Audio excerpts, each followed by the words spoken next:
दोस्तों, समाजवादी पार्टी की किराना से सांसद इकरा हसन ने सीएम योगी आदित्यनाथ को करारा जवाब दिया है। जहां दोस्तों, सीएम योगी आदित्यनाथ ने हाल ही में नमाज को लेकर चेतावनी दी थी और उन्होंने कहा था रोड पर किसी तरह नमाज बर्दाश्त नहीं की जाएगी। किसी भी कीमत पर कोई भी नमाज रोड पर अदा ना करे। अगर तुम्हारी संख्या ज़्यादा है तो 2 शिफ्टों में नमाज अदा की जाए। सीएम योगी आदित्यनाथ ने उस मौके पर यह बयान दिया जब 28 मई को पूरे देश में बकरा ईद मनाई जाएगी और बकरा ईद के दिन नमाज अदा होती है। उसी को लेकर इकरा हसन ने जवाब में उन्हें आड़े हाथों ले लिया है और उन्होंने कहा है कि संविधान के अनुसार मुख्यमंत्री को एक समुदाय को निशाना बनाने का अधिकार नहीं है। क्या कुछ उन्होंने कहा है, पूरा बयान मैं आपको सिलसिलेवार तरीके से बताता हूँ। उन्होंने कहा, संविधान के अनुसार मुख्यमंत्री को किसी समुदाय को निशाना बनाने का कोई अधिकार नहीं है। इकरा हसन ने आगे कहा कि सड़कें केवल एक की ही नहीं बल्कि पूरे समाज और जनता की संपत्ति है। जिस तरह अन्य त्योहारों आयोजनों को सड़कों पर मनाने से किसी को कोई आपत्ति नहीं होती, उसी तरह केवल 2 मिनट में अदा की जाने वाली नमाज पर भी किसी को कोई ऐतराज़ नहीं होना चाहिए।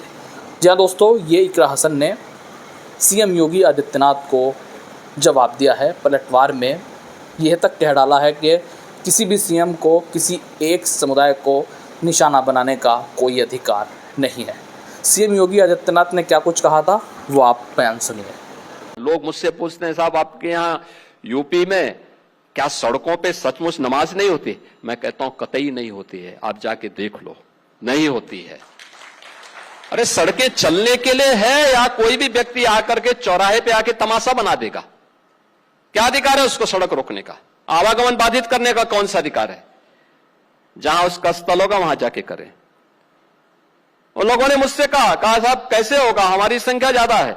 हमने कहा शिफ्ट में कर लो, तुम्हारे घर में रहने की जगह नहीं है तो भाई संख्या नियंत्रित कर लो, और नहीं है सामर्थ्य क्यों बेकार आगे संख्या बढ़ाई जा रहे हैं। और ये चाहिए आपको कि अगर आपको सिस्टम के साथ रहना है तो याद करना, हम उन नियम और कानून को मानना शुरू करें। कानून का राज होगा, कानून के राज को सबको समान रूप से लागू करेंगे।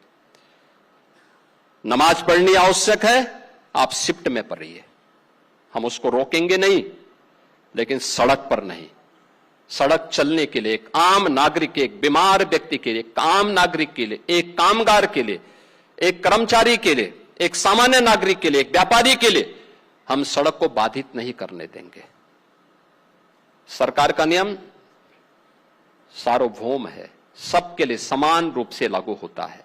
हमने सबको कहा, हमने कभी नहीं चलने देंगे, अराजकता नहीं सड़कों पे फैलने देंगे।